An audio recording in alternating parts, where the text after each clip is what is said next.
திருச்சிற்றம்பலம். ஐந்து கரத்தனி ஆனை முகத்தனை திங்கிடம் பீடை போடும் ஏற்றனை நந்தி மகந்தனை ஞான கொழுந்தினை புந்தியில் வைத்தடி போற்றுகின்றேனே.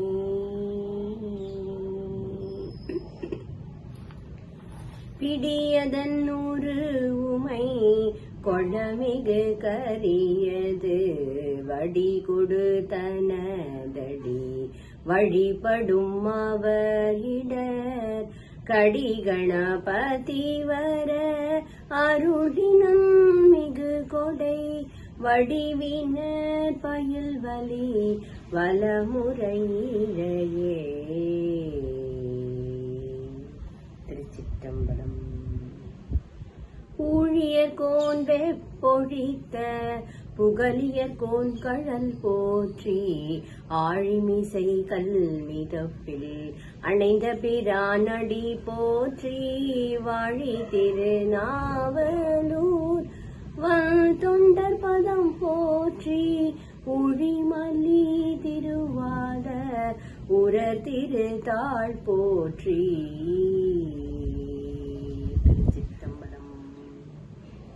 நால்வர் பொற்தாள்களையும் சிறமேற்கொண்டு வணங்கி இப்பதிகத்தினை உய்த்துணர தொடங்குகின்றேன். அப்பர் அருள்நெறி மன்றம் வாயிலாக இந்த வாய்ப்பினை அளித்த சிவசாந்தா சண்முக அம்மையார் அவர்களுக்கு என்னுடைய மனமார்ந்த நன்றிகளை தெரிவித்துக் கொள்கிறேன்.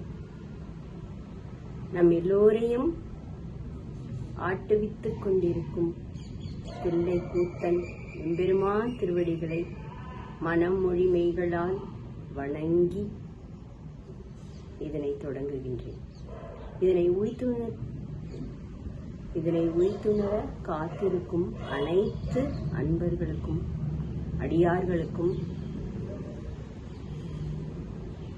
வணக்கத்தினை தெரிவித்துக் கொள்கிறேன். நாம் இப்பொழுது உய்த்துணரப் போகும் திருப்பதிகம் சீர்காழி தலம், முதலாம் திருமுறை 102வது பதிகம், சீர்காழி பதிகம். இப்பதிகம் சீர்காழியில் திருஞான சம்பந்தரால் பாடப்பட்டது. திருஞான சம்பந்தர் அவதார தலமான சீர்காழியில் அவரோடு இணைந்தவர் திரு முருகநாயனார், திரு நீலகண்ட யாழ்ப்பாண நாயனார். அவ்விருவர்களையும் அவரோடு இணைந்தனர். அவர்களோடு சீர்காழிக்கு சென்று பாடிய பல பதிகங்களில் இதுவும் ஒன்று. இப்பாடல் குறிஞ்சி பண்ணில் அமைந்துள்ளது. இப்பதிகத்தினை உய்த்துணர தொடங்கலாம். இப்பதிகத்தில் ஒவ்வொரு பாடலிலும் முதல் 2 அடிகளில் சீர்காழிப்பதியின் வளத்தினை மிக அழகாக வர்ணித்துக் கூறியுள்ளார். மிக அழகாக நம் கண்முன்னே கொண்டு நிறுத்தியுள்ளார். அடுத்த 2 வரிகளில் எப்படி ஈசனை நாம் எந்த முறையில் நாம் நினைத்தால் நமக்கு என்ன பலன் உண்டாகும் என்பதையும் கூறியுள்ளார். 2 அடிகளில் நாம் ஈசனை எவ்வாறு நாம் கூப்பிடுவது, எவ்வாறு நாம் வணங்குவது, எவ்வாறு நாம் அவனை அழைத்தால் நமக்கு என்ன பலன் உண்டாகும் என்பதை மிக அழகாக வர்ணித்துள்ளார். மேலும் இப்பாடல்கள் அனைத்திலுமே கலிக்காழி கலிக்காழி என்கிறார். கலிக்காழி என்பது ஒலி எழுப்புகின்ற காழி, சீர்காழி. சீர்காழிக்கு 12 பெயர்கள் உண்டு. சீர்காழி என்பது காளியால் வணங்கப்படும் தலம், காளி வணங்கிய தலம். மேலும் பிரம்மனும் தேவாதி தேவர்களும் சூரியனும் வணங்கிய தலம். அப்பேற்பட்ட காழியானது உயிரோட்டம் உள்ளதாக இருப்பதால் கலிக்காழி கலிக்காழி என்று கூறுகிறார். கலிக்காழி என்றால் எப்பொழுதுமே ஒலி எழுப்பிக் கொண்டிருக்கின்ற காளி. ஒலி எழுப்பிக் கொண்டிருக்கின்றன என்றால் உயிரோட்டம் இருந்தால்தான் ஒலி இருக்கும். ஒலி என்பது ஈசனுக்கு பிடித்தமான சப்தத்திலிருந்துதான் அனைத்து உலகங்களுமே தோன்றின. அந்த சப்தத்தை எழுப்பிக் கொண்டிருக்கும் காளி என்று கூறுகிறார். சப்தமானது என்ன சப்தம்? இறைவனை தாரை தம்பட்டைகளால் ஒலி எழுப்பிக் கொண்டு வணங்கும் அடியார்களின் சத்தம், மேலும் பாடலின் சத்தம். இவ்வாறு ஒலிகளினூடே விளங்கும் அந்த காழியை கலிக்காழி கலிக்காழி என்று ஒவ்வொரு பாடலிலும் அவர் குறிப்பிடுகிறார். பாடல் குறிஞ்சி பண்ணில் அமைந்துள்ளது. இப்பாடலை பார்க்கலாம். முதல் பாடல். புறவார் கலையின் கவிதை புலவர்க்கு ஒரு நாளும் கரவாவன் கை கற்றவர் சேரும் கலிக்காழி அறவார் அறையா அவுணர் புறமூன்று எரி செய்த சரவா என்பார் தத்துவ ஞான தலையாரே தலையாரே. உறவார் கலையின் கவிதை புலவர்க்கு ஒரு நாளும் கரவா வண்ணம். உறவார் கலை ஞானம் நிறைந்த, உறவார் என்றால் ஞானம் நிறைந்த கலை உணர்வோடு கவிதைகளை இயற்றும் புலவர்கள். அங்க புலவர்களுக்கு வள்ளன்மை தன்மையோடு கொடுக்கின்ற கற்றவர்கள். எவ்வாறு வள்ளன்மை தன்மையோடு கொடுக்க? கரவா வன்கை கற்றவர், மறைத்தல் இல்லாமல் தம்மிடம் உள்ள அத்தனையும் அப்படியே வழங்கும் கற்றவர்கள். அப்பேற்பட்டவர்கள் விளங்கும் சப்தம் நிறைந்த கலிக்காழி, ஒலி எழுப்பிக் கொண்டிருக்கின்ற காழி. இந்த கற்றவர்கள் எப்படி இருக்கின்றனவாம்? ஞானம் நிறைந்த கலை உணர்வோடு கூடிய புலவர்களுக்கு தம்மிடம் உள்ள அத்தனையையும் எதையுமே மறைக்காது கொடுத்து விடுவாராம் கற்றவர்கள். அப்பேற்பட்ட கற்றவர்கள் நிறைந்த காழி. அந்த கலிக்காழியில் உள்ள இறைவனை என்ன சொல்லி போற்றுவது? அறவார் அறையா அவுணர் புறமூன்று எரி செய்த சரவா என்பார். சரவா அன்பை கையில் கொண்டவனே என்று வணங்க சொல்கிறார்.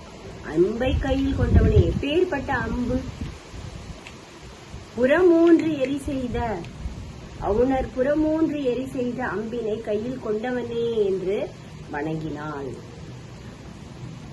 வணங்குபவருக்கு என்ன கிடைக்கும்? ஞானம் கிடைக்கும். தத்துவ ஞான தலையாராவர். ஏன் ஞானம் கிடைக்கும் என்று கூறுகிறார்? அவுணர் புறமூன்று எரி செய்த, அவுணர் புறமூன்று எரி செய்த, முப்பரங்களை எரி செய்வது என்றால் என்ன? ஆணவம், கண்மம், மாயை ஆகிய மும்மலங்களை கொண்ட நம் உடலில் உயிர்கள் மூன்று போட்டுக்கொண்டுதான் வருகின்றன. உயிர்கள் அத்தனையுமே ஆணவம், கண்மம், மாலை என்ற மும்மலங்களை போட்டுக்கொண்டே பூமியில் ஜனிக்கின்றன. ஆணவம் என்பது தான் என்ற ஆணவம், கண்மம் என்பது நம்மளுடைய வினைகள், மலம் என்பது மாயை, பார்ப்பதெல்லாம் மயங்கிக் கொண்டு நாம் பின்னே செல்கின்றோம் இல்லையா, மாயை.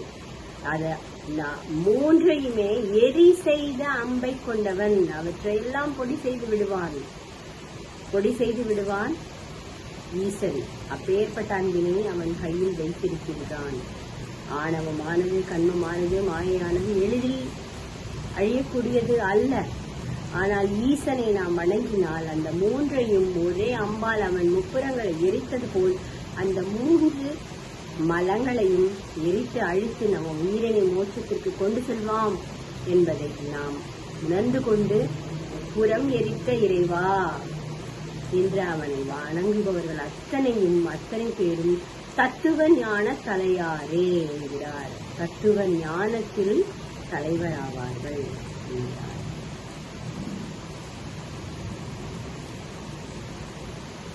சீர்காழியில் உள்ள ஈசனை பார்த்து நாம் அவுணர் புறம் மூன்றெறி செய்த சரவா என்று வணங்கினால் நமக்கு என்ன கிடைக்கும்? ஞானம் கிடைக்கும் என்று ஞானசம்பந்த பெருமான் நமக்கு அருளி செய்துள்ளார். இரண்டாம் பாடல். மொய்சேர் வண்டுண் மும்மதனால்வாய் முரண்வேழ கைபோல் வாழை காய்குலையினும் கலிக்காழி மைசேர் கண்டத்து என் தோள் முக்கண் மறையோனே ஐயா என்பார்க்கு அல்லல்களான அடையாவே அடையாவே. இதில் காழியின் சீர்காழியின் வளத்தை சொல்லும்போது வாழை மரங்கள் குலை ஈனுகின்றன. அப்பேற்பட்ட வாழை மரங்கள் குலை ஈனுவது எப்படி உள்ளது என்று மிக அழகாக வருகிறார். அந்த மொய்சேர் வண்டு உண், வண்டுகள் எல்லாம் அந்த கனியை சூழ்ந்து மொய்த்து உண்ணுகின்றனவா. அப்பேற்பட்ட கனியை உடைய அந்த வாழையை குலையை ஈனுகின்றது. அந்த வாழை மரமானது எப்படி உள்ளது என்றால் மும்மத நால்வாய் முரண்வேழ கைபோல். மும்மதம், மும்மதம் என்றால் களிற்றுக்கு யானை மும்மதம், கபோலம், கரடம், கோசம் என்ற மூன்றிடத்திலும் பொருந்திய மதம் என்றால் மிக பலம் பொருந்திய யானை. மும்மதம் கொண்ட யானை, மிக பலம் பொருந்திய யானை. அதே மும்மத நால்வாய், தொங்குகின்ற வாய். மும்மதம் கொண்ட யானை எப்படி இருக்கின்றது? தொங்குகின்ற வாயை உடையது. அதனுடைய தலையானது முரண் வேழம். முரண் எல்லா தலையை போல இல்ல, முரண்பட்ட வேழம். அதனுடைய கை தும்பிக்கை, அதை போல தும்பிக்கை எவ்வாறு இருக்கிறதோ அதை போல இந்த வாழை மரங்கள் குலை ஈனுகின்றனவாம். இவ்வளவு அழகாக உள்ளது. அந்த வாழை மரங்கள் எவ்வளவு பலம் பொருந்தியதாக இருக்கின்றன என்பதை மும்மத யானை போல் உள்ளன என்கிறார். அப்பேற்பட்ட யானையின் தொங்குகின்ற வாய் உடைய யானை, தொங்குகின்ற வாயை உடைய யானை தலை எப்படி உள்ளது? முரண்பட்டுள்ளது. அதனுடைய கை தும்பிக்கை போல வாழை மரம் உள்ளதாம். அந்த வாழை மரத்தில் பழுக்கின்ற குலை ஈனுகின்ற பழங்களை வண்டுகள் மொய்க்கின்றனவாம். அவ்வளவு வளம் நிறைந்த காழி என்று மிக அழகாக வர்ணித்துள்ளார். இப்பேற்பட்ட காழியில் உள்ள இறைவனை நாம் எவ்வாறு வணங்கினால் நமக்கு என்ன கிடைக்கும்? மைசேர் கண்டத்து என் தோள் முக்கண் மறையோனே ஐயா என்பார்களுக்கு அல்லல்கள் அடையாவே. மைசேர் கண்டன், மைசேர் கண்டன். எப்படி அவனுடைய கண்டம் மை நிறமானது நமக்கு எல்லாருக்குமே தெரியும். அந்த கண்டம் கருப்பானதற்கு காரணம் அவனுடைய கருணை. அவனுடைய கருணை. நீர்கள் அனைத்தும் அமுதம் ஆளால விஷமானது கடலிலிருந்து எழுந்தபோது இந்த உயிர்கள் அனைத்தும் அழிந்து விடுமே என்றதனால் உடனே அந்த விடத்தினை உண்டவன் அல்லவா. எனவே அவனை மைசேர் கண்டன் என்று அழைத்தால் நமக்கு அல்லல்கள் அடையாவே என்கிறார். நமக்கு அல்லல்கள் வந்து சேராது. நமக்கு அல்லல் இல்லாமல் அவன் காப்பான். எவ்வாறு அந்த இடத்தை உண்டு அல்லல் இல்லாமல் துன்பத்திலிருந்து பூமி உயிர்கள் அனைத்தையும் காத்தானோ அதுபோல மைசேர் கண்டா என்றால் அவன் நமக்கு அல்லல்கள் அடையாமல் காப்பான். இவ்விடத்தில் என் தோள் முக்கண் என்று பாடியுள்ளார். என் தோள் முக்கண், என் தோள் முக்கண் என்று மாணிக்க வாசகர் தன்னுடைய குழைத்த பத்தில் பாடியுள்ளார். எனக்கென்று ஒரு செயலும் இல்லை, எல்லாமே சிவார்ப்பணம் என்ற கருத்தில் அவர்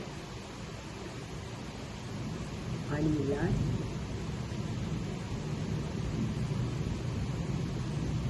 அன்றே என்ற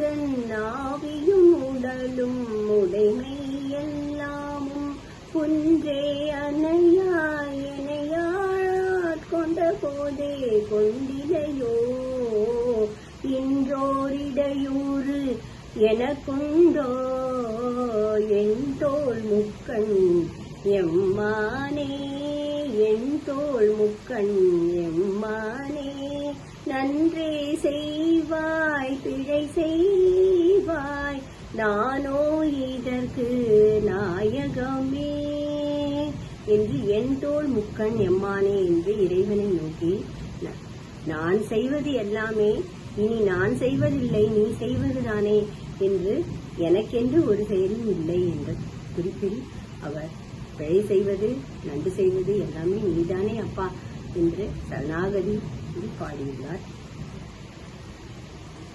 குழைக்கப்பட்டில் மாணிக்க வாசகர் என் தோள் முக்கண் என்று அங்கு குறிப்பிடுகிறார்.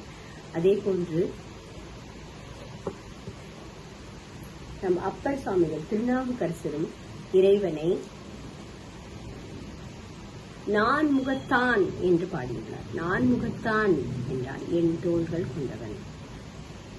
ஆலவாய் பதிகத்தில் பாடியுள்ளார். நம்பனே நான் முகத்தாய் நாதனே ஞானமூர்த்தி என் பொனே ஈசாயன் சென்று ஏத்தி நானே சற்றென்றும் பின்பினே திரிந்து நாயேன் பேத்தினி பிறவா வண்ணம் அன்பனே ஆலவாயில் அப்பனே அருள் செய்யாயே என்று திருநாவுக்கரசரும் பாடினார். நம்பனே நான் முகத்தாய் நான்கு முகங்கள் கொண்டவனே என் தோள் கொண்டவனே நாதனே ஞானமூர்த்தி உன் பின்னாடியே நான் தெரிந்து கொண்டிருக்கிறேன் இனி பிறவா வண்ணம் என்னை காத்தருள்வாய் என்று அந்த இடத்தில் பாடியுள்ளார். அதை இந்த இடத்தில் நாம் நினைவுபடலாம்.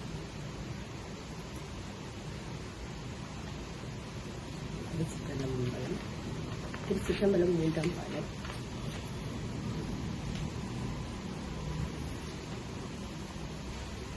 இளக கமல தீங்களியங்கும் கழி சூழ கழக புரிசை கவினார் சாரும் கலிகாழி அழக திருநன்னுதலி பங்காரனே என்று உலக பாடும் அடியார் குறு நோய் அடையாவே அடையாவே.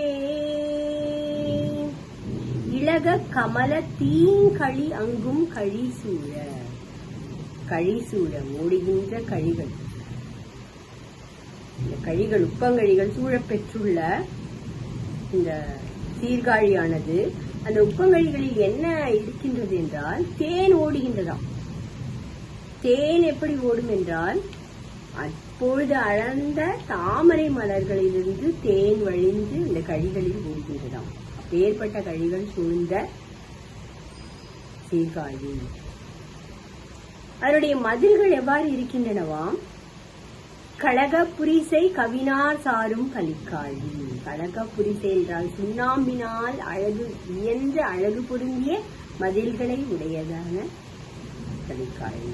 அழகாக சுண்ணாம்பு பூசப்பட்ட மதில்களை உடைய கலிக்காழி.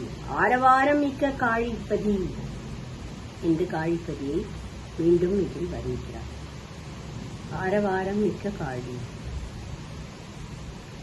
அந்த காழிப்பதியில் நாம் இறைவனை எப்படி கூப்பிட்டால் நமக்கு என்ன கிடைக்கும்? மிக்க துன்பங்கள் எவையும் ஒரு நோய் அடையாவே. நோய் நம்மை அணுகாது. என்ன சொல்லி அழைக்க? நோய் அணுகாமல் இருப்பதற்கு தாயல்லவோ நமக்கு அன்புடன் வருவாள். அழகிய கூந்தலையும் நல்ல நெற்றியையும் அழக திருநன்னுதலி பங்காரணே என்று அழகிய கூந்தலையும் நன்னுதலி நல்ல நெற்றியையும் உடைய உமையம்மையின் கணவனே என்று அவனை கூப்பிட்டு அரணே என்று மனமுருகி பாடும் அடியவர்களை துன்பங்கள் எவையும் அடையா. அம்மையை இங்கே அழைக்கிறார். அம்மையே நம்ம அழைத்தால் எப்பேற்பட்ட அம்மை, அழகிய கூந்தலையும் நல்ல நெற்றியையும் உடைய அம்மையின் கணவன் அல்லவா அவன் அரண். அப்பேற்பட்ட அரணே என்று அவனை கூவி அழைத்தால் அவன் நம்மளுக்கு நோய் வராமல், நோய் அடையாமல் நம்மை காப்பான் என்று இந்த பாடலில் கூறியுள்ளார். அடுத்த பாடல். எண்ணார் முத்தம் மீண்டு மரகதம் போர் காய்க்கு, கண்ணார் கமுகு பவளம் பழுக்கும் கலிகாழி, பெண்ணோர் பாகா பித்தா பிரானே என்பார்க்கு, நன்னாவினைகள் நாடொரும் இன்பம் நணுகும்மே நணுகும்மே. எண்ணார் முத்தம் மீன்று மரகதம் போன்று காய்த்து. நம்ம எண்ணத்தில் நிறைந்திருக்கும் முத்துக்கள், முத்துக்களைப் போல பூக்கின்றாம். எது என்றால் கமுக மரங்கள், கண்ணார் கமுகு கமுக மரங்கள் முத்துக்களைப் போல அரும்புகின்றனவாம். மரகதம் போல காய்த்து, பச்சை நிறத்தில் காய்கள் எப்படி உள்ளன என்றால் மரகதம் போல காய்கள் உள்ளனவாம். அவை பழுத்து பவள நிறத்துக்கு மாறுகின்றன. பவளம் போல பழுக்கும் கமுக மரங்கள். கமுக மரங்கள் என்றால் பாக்கு மரங்கள். அவை எப்படி அரும்பி, எப்படி காய்த்து, எப்படி பழுக்கின்றன என்பதை மிக அழகாக கூறுகிறார். நம்ம எண்ணார் முத்தம், முத்துக்கள் போன்று, நம்ம எண்ணத்தில் உள்ள முத்துக்கள் போன்று இன்று, இன்று என்றால் அரும்பி, மரகதம் போல காய்த்து, பவளம் போன்ற சிவப்பு நிறத்தில் பழுத்து, ஆரவாரம் மிக்க அந்த காழிப்பதி. இப்பொழுது நாம் எப்படி வணங்க வேண்டும் என்றால், பெண்ணோர் பாகனே பித்தனே பிரானே, வினைகள் நணுகாது இன்பங்கள் வந்து சேரும். பெண்ணோர் பாகனே பித்தனே பித்தனே பித்தனே என்றவுடனேயே நமக்கு ஆரூரர் அளவு நமக்கு ஞாபகத்துக்கு வருகிறார் சுந்தரர். பித்தனே என்று அவர் முதலில் அழைத்தது பித்தனே என்று அவரை ஏசினார். பித்தனே, பித்தனோ நீ, என்னை நீ உனக்கு அடிமை என்று சொல்கிறாய், நீ பித்தனோ என்று முதலில் அவர் பித்தனோ என்று கேட்டார். இரண்டாம் முறை அவர் ஆட்கொண்ட பின் என்னை வாயார பாடு என்று சொன்ன பின் எனக்கு தெரியவில்லை, எடுத்துக் கொடுங்கள் என்று கூறும்போது இறைவனே பித்தனே என்று என்னை பாடு என்றார். பித்தனே என்று தொடங்கினார். அந்த பித்தனே என்பதற்கு என்ன பொருள்? முதலில் கூறிய பித்தனே என்று ஏசினார். இரண்டாம் பாடலில் பித்தனே என்று தொடங்கும் போது பித்தனே, அடியவர்களிடம் பித்து கொண்டவனே, என்னிடம் பித்து கொண்டவனே என்று பாடுகிறார். பித்து கொண்டவன் என்றால் பைத்தியம் போல, ஒரு பைத்தியம் போல நம் பின்னே வருவான். அடியவர்கள் பின்னாடி பித்தன் போல வருவான் அந்த இறைவன். ஸ்ரீராமகிருஷ்ணர் விவேகானந்தரை பார்ப்பதற்காக பித்து கொண்டார். ஸ்ரீராமகிருஷ்ணர் குரு, விவேகானந்தர் சீடர். ஸ்ரீராமகிருஷ்ணருக்கு விவேகானந்தரை பார்க்கவில்லை என்றால் அவருக்கு பித்து பிடித்துவிடும், பித்தை பிடித்துவிடும். பைத்தியம் போல் அலைவார், எங்கே அவனை காணும், எங்கே அவனை காணும் என்று. இறைவனை இந்த இடத்தில் பார்த்தார். பித்தன், நமக்காக ஏங்குபவன், நம்மிடம் ஓடி வருபவன், பித்து கொண்டு ஓடி வருபவன். பித்தனே பிரானே என்று அவனை கூறுங்கள். அவனை கூப்பிட்டால் என்ன நடக்கும்? இன்பங்கள் வந்து சேரும். இன்பங்கள் வந்து சேரும் என்றால் கட்டாயமாக இறைவன் நம் பின்னே இருக்கும் போது இன்பம் இல்லாமல் எப்படி இருக்கும்? இறைவனே நம்முடன் வந்து சேருகிறார், நம்முடன் இருக்கிறார் என்றால் இன்பமே வந்து சேரும் என்று அறுதிட்டு கூறுகிறார் திருஞான சம்பந்தர். அவனை பித்தனே என்று அழையுங்கள். பித்தனே பிரானே என்பவர்களை வினைகள் நன்னா. வினைகள் உனக்கு வந்து சேராது. வினைகள் எப்பொழுது வந்து சேரும்? தீய வழியில் செல்லும் போதே நமக்கு வினைகள் வந்து சேரும். நாம் இறைவனை நினைத்து அவனை பித்தன் என்று கூப்பிடும்போது அவன் நம்மிடம் பித்தமாக உள்ளான் என்று எண்ணும் போது வினைகள் வர வாய்ப்பில்லை. எப்பொழுது நாம் இறைவனையை எண்ணி இறைவன் பால் அன்பு கொண்டு இறைவன் திருவடிகளை நாடுகின்றோமோ கண்டிப்பாக வினைகள், வாசலில் வந்த வினைகள் ஓடிவிடும். இன்பங்கள் வந்து சேரும் என்று இங்கே அவர் விளக்குகிறார். 5ஆம் பாடல். மழையார் சாரர் செம்புனல் வந்தங்கு அடிவருட கழையார் கரும்பு கண்வளர் சோலை களிகாழி உழையார் கரவா உமையாள் கணவா ஒளிர் சங்க குழையா என்று கூறவல்லார்கள் குணபோரே குணபோரே.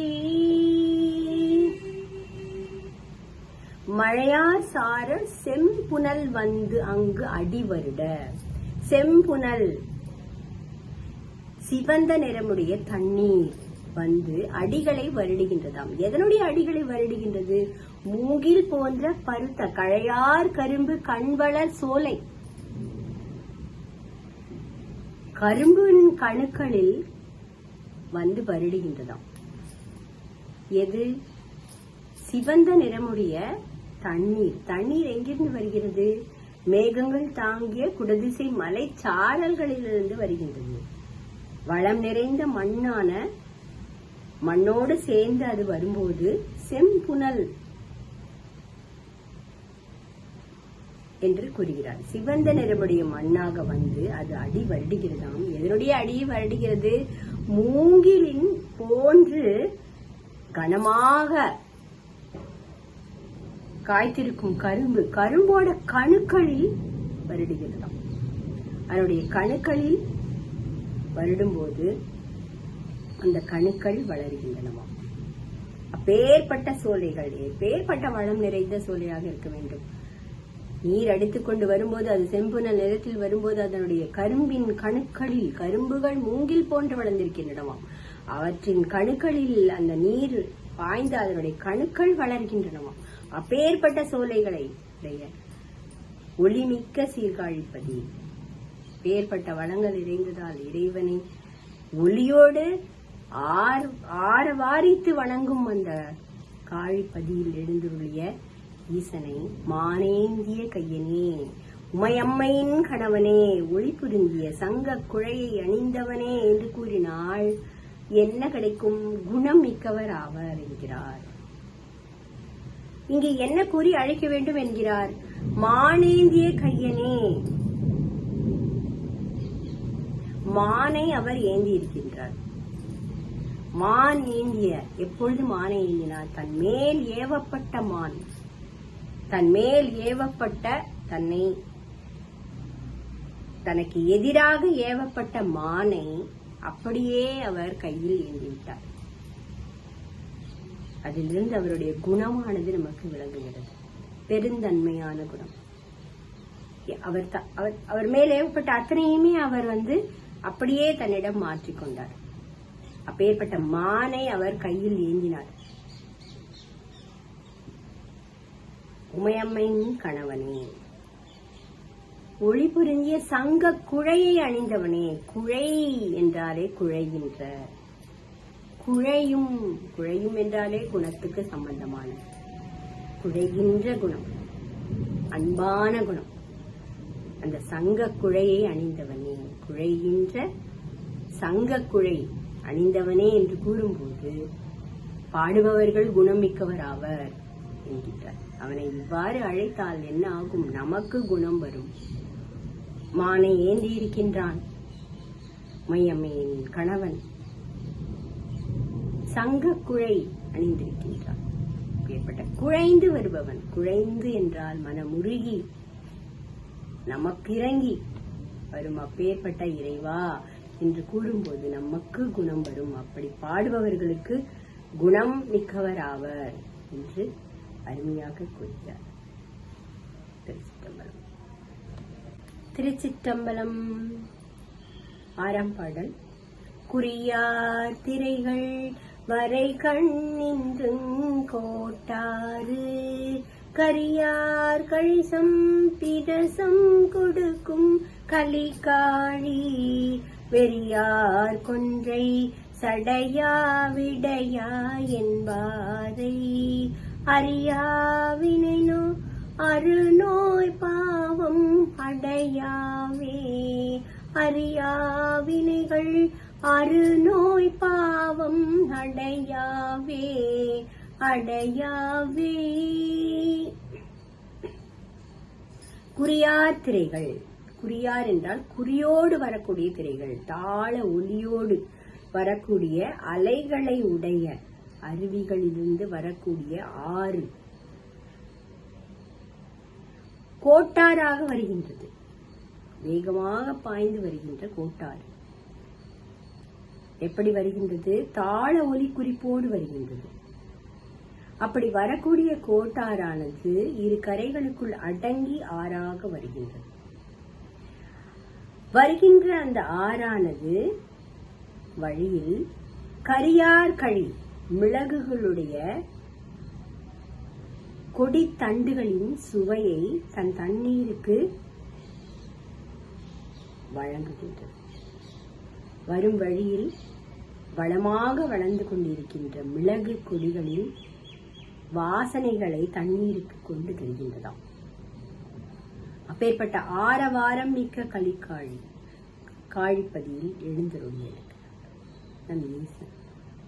இந்த ஈசனை நாம் எவ்வாறு வணங்கினால் என்ன கிடைக்கும் என்கிறார்.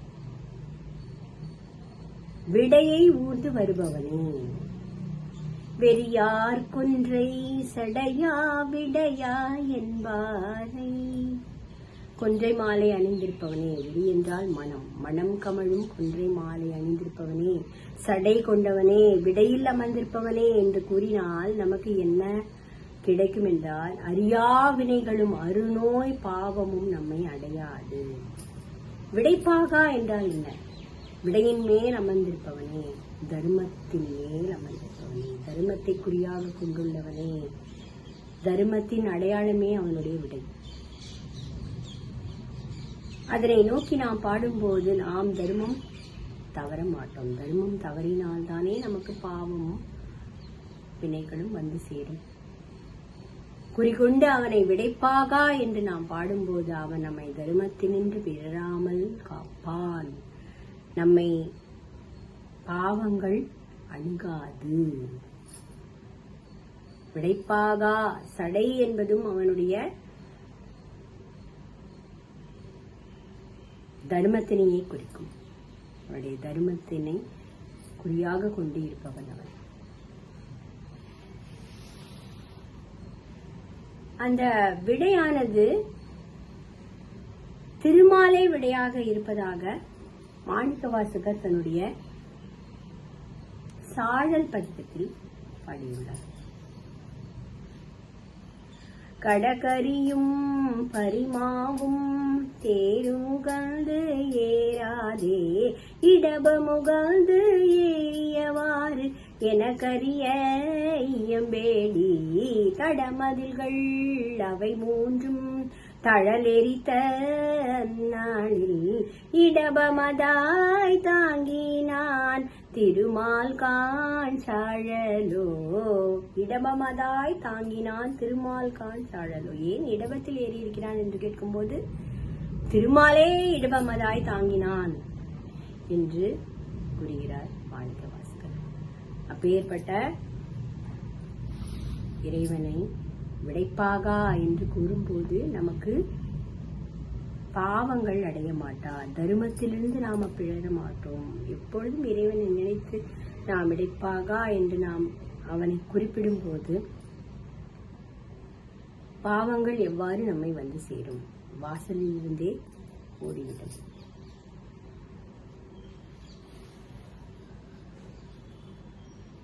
8ஆம் பாடல்.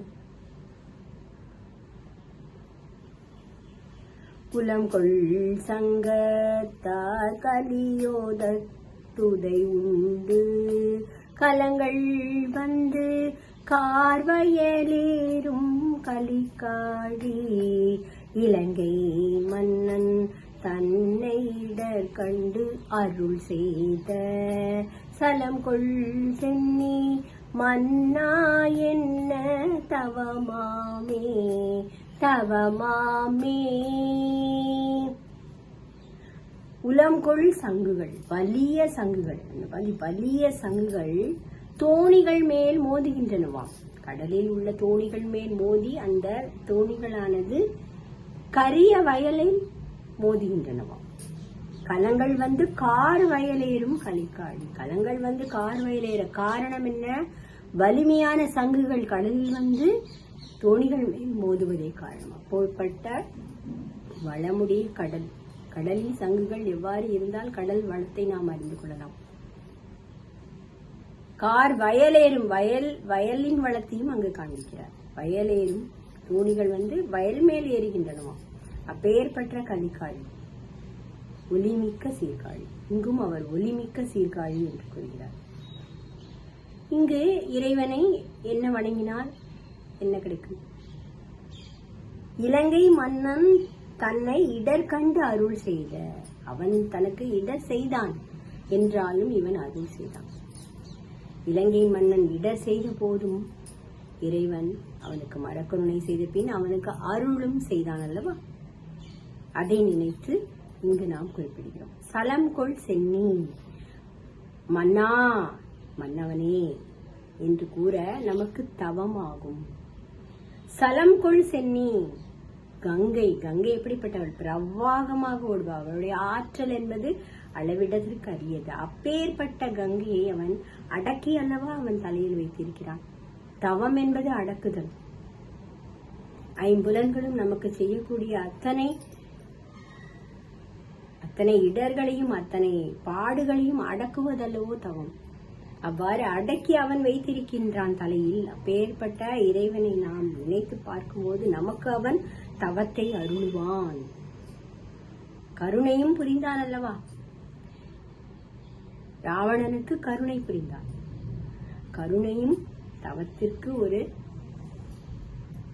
கூறுதானே. எனவே அருள் செய்த ராவணனுக்கு அருள் செய்த இறைவனையும் தலையில் கங்கையை அடக்கி வைத்திருக்கின்ற அந்த ஈசனையும் பாட நமக்கு என்ன கிடைக்கும்? தவம் கிடைக்கும்.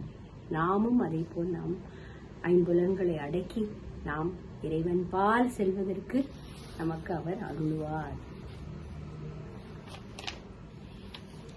என்று இப்பதிகத்தில் பாடலில் கூறியுள்ளார். 9ஆம் பாடல். ஆவி கமல தன்னம் இயங்கும் கலிக்காழி. ஆவி கமலத்து அன்னம் இயங்கும் கழி சூழ காவி கண்ணார் மங்களமோவா கலிக்காழி. பூவி தோன்றும் புத்தேடொடு மாலவன் தானும் மேவி பரவும் அரசே என்ன வினை போமே வினை போமே.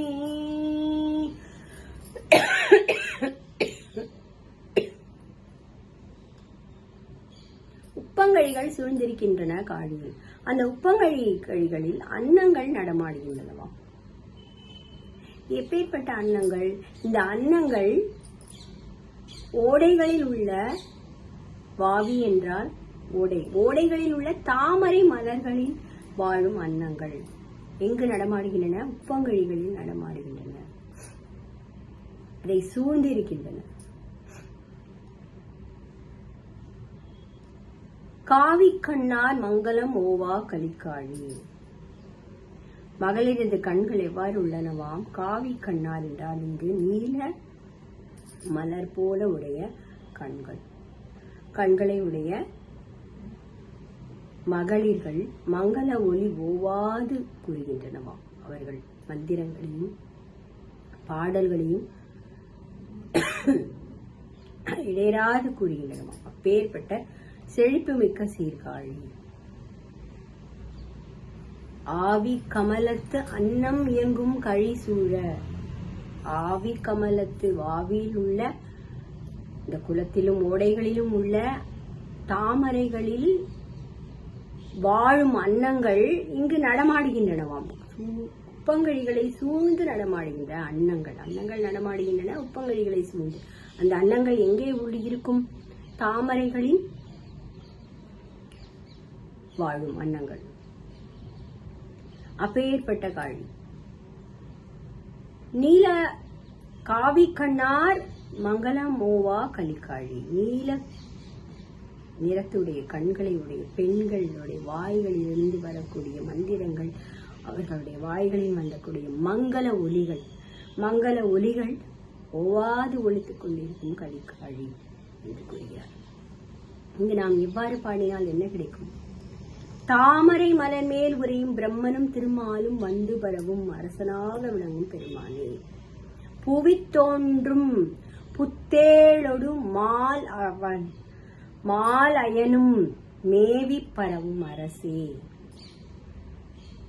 தாமரை மலர் மேல் உரையும் பிரம்மனும் திருமாலும் வந்து பரவும் அரசன் என்று கூறும்போது நம் வினைகள் போகும். எப்பேற்பட்ட பெருமான்? பெருமானுடைய பெருமை. திருமாலும் பிரம்மனுமே அவனை வணங்குகின்றனர். அப்பேற்பட்ட பெருமை மிக்க பெருமான் என்று நாம் சொல்லும் போதே நமக்கு பெருமானிடத்தில் ஒரு ஈர்ப்பு தோன்றுகிறது. எப்பேற்பட்ட பெருமான்? எல்லாவற்றுக்கும் தலைவனான பெருமான், அனைவரும் போற்றி வணங்கும் பெருமான், பேர்பட்ட பெருமான் என்று அவனை அரசனாக விளங்கும் பெருமானே என்று சொல்ல நம்ம வினைகள் போகும். நம்முடைய வினைகள் நம்மை அண்டாது. 10ஆம் பாடல். மலையார் மாட நீடயரஞ்சி மஞ்சாரும் கலையார் மதியம் சேதரும் மந்தன் கலிக்காழி தலைவா சமணர் சாக்கியர்க்கென்றும் அறிவொன்னா நிலையாய் என்ன தொல்வினையாய நில்லாவே.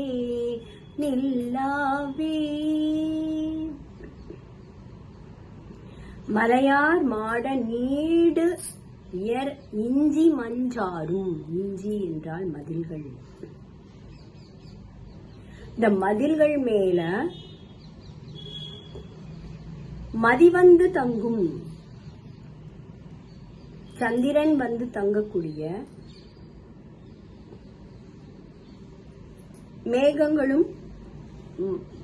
மேகங்களை தொடுகின்ற மதில்கள்.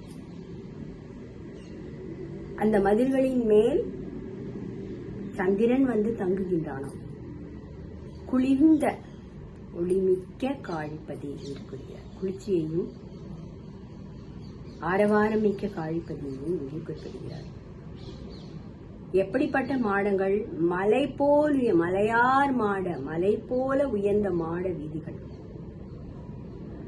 அந்த மாட வீதிகளில் மதில்களில் மேகங்கள் தவழும். அந்த மேகங்கள் தவழக்கூடிய அந்த மதில்களில் சந்திரனும் வந்து தங்குகின்றானாம். அந்த மதில்களில் காழிப்பதியில் உள்ள மதில்களில் மேகங்களும் சந்திரனும் வந்து தங்குகின்றானாம். அப்பேற்பட்ட குளிர்ந்த காழி, ஒளிமிக்க காழி. ஒளிமிக்க காழி என்பது இறைவனை நாள்தோறும் ஏற்றி பாடும் ஒலிகள் நிறைந்த அந்த உயிரோட்டம் மிக்க காழிப்பதியை நாம் எவ்வாறு வணங்க வேண்டும்? சமண புத்தர்களால் என்றும் அறிவொண்ணாத நிலையினே என்று போட்டு நம் தொல்வினைகள் இல்லா. முடிவற்ற புகழை உடைய ஞான சம்பந்தம். நம்ம சமணர் புத்தர்கள் என்றும் அறிய ஒண்ணாத நிலையினே, இவர்களாலெல்லாம் அறிய முடியாது. புறச்சமயங்களால் அறியப்படாதவனே என்று சொல்ல நமக்கு பழவினைகள் நில்லா, தொல்வினையாய நில்லாவே. புறச்சமயத்திற்கு நாம் செல்ல மாட்டோம். எனவே நம்மளுடைய இறைவனையே பற்றுகின்றோம் என்பது உறுதியாகிறது. நாம் எப்பொழுது புறச்சமயங்களை எம் இறைவன் அவனை புறம் தள்ளுகிறான் என்று கூறும்போது, நம் இறைவனை நாம் பற்றுகின்றோம் என்று கூறும்போது, அவனுடைய அடிகளை நாம் இறுக பற்றுகின்றோம் என்று கூறும்போது, புறச்சமயங்களின் பக்கமே நாம் திரும்பி பார்க்க மாட்டோம் என்று உறுதியாகின்றது. அப்படி உறுதியாகும் போது நம்முடைய பழவினைகள், தொல்வினைகள் என்பது நம்மை அடையாமல், நில்லாமல் அடையாமல் போய்விடும் என்பதை இங்கு உறுதியிட்டு கூறுகிறார் ஞானசம்பந்தர். 11ஆம் பாடல். வடிகொள்வாவி செங்கழு நீரீர் கொங்காடி கடிகொள் தென்றல் முன்றினில் வைகும் கலிகாடி அடிகள் தம்மை அந்தமிழ் ஞான சம்பந்தன் படிகொள் பாடல் வல்லவ தம்மே பழிப்போமே பழிப்போமே.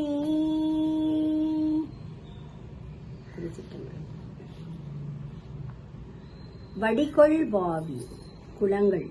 வாவி என்றால் குளங்கள். இந்த குளங்களில் தேன் மனம் கொண்ட, இந்த குளங்களிலேயே தேனின் மனம் நிறைந்த குளம் என்று கூறுகிறார். அப்பேற்பட்ட குளம். குளத்தில் தேன் மனம் நிறைந்திருக்கிறது என்றால் என்ன? அதனுடைய வளத்தை குறிப்பிடுகிறார். அங்கு என்ன மலர்கள் மலர்ந்திருக்கின்றன என்றால் செங்கழுநீர் பூவின், செங்கழுநீர் பூ என்பது அல்லி மலரை குறிக்கின்றது. இந்த நீரில் மலர்கின்ற மலர், நீரில் மலர்கின்ற மலரானது அல்லி மலர். அந்த அல்லி மலரில் வாசனையால் அந்த தேனானது அந்த வாவியில், அந்த குளத்தில் அது பறந்து இருக்கின்றது. அப்பேற்பட்ட அந்த குளத்தில் உள்ள அத்தனை மலர்களையும் தழுவிக்கொண்டு வருகின்றது தென்றல். தென்றலானது அந்த மகரந்தங்களில், அந்த பூவினுடைய மகரந்தங்களில் படிந்து அந்த மனத்தை தழுவிக்கொண்டு தென்றலானது முன்றில் வந்து உலாவும், வாசலில் வந்து உலாவுகின்றது, முற்றத்தில் வந்து உலாவுகின்றது தென்றல். தென்றல் சாதாரண தென்றல் இல்லை. தேன்மணம் கொண்ட குளத்தில் இருக்கின்ற மலர்ந்திருக்கின்ற பூக்கள், இந்த பூக்களுடைய மகரந்தங்களில் படிந்த அந்த மனத்தை கொண்டு வீசுகின்றது நம்முடைய முற்றத்தில் தென்றலானது. அப்பேற்பட்ட வளம் நிறைந்த காளி என்று காளிப்பதியை போற்றுகின்றார். முடிவற்ற புகழையுடைய ஞான சம்பந்தன், அந்தமில் ஞான சம்பந்தன் படிகொள் பாடல். முடிவற்ற புகழ், உலகமெங்கும் புகழ் பெற்றவர். அவனுடைய புகழுக்கு நிகரேது, முடிவேது? அவர் போற்றி பாடிய இந்த பாடல்களை பாட வல்லவர்கள், அவர்கள் மேல் வந்த பழிகள் போகும் என்று கடைக்காப்பில் கூறியுள்ளார். இந்த பாடல்கள் அனைத்தையும் பாடினால் உன்மேல் உள்ள பழிகள் அத்தனையும் போய்விடும் என்று கூறுகிறார். இப்பேற்பட்ட ஞான சம்பந்தன், அந்தமில் ஞான சம்பந்தன், முடிவற்ற புகழை உடைய ஞான சம்பந்தன். ஞான சம்பந்தனுக்கு ஈடு இணை இல்லை. ஞானப்பால் உண்டவன் அல்லவா? அவருடைய ஞானத்தால் விளைந்த இந்த கவிதைகள், ஞானத்தால் விளைந்த இந்த திருப்பதிகங்கள், இந்த ஞானத்தால் விளைந்த இப்பாடல்கள் அனைத்துமே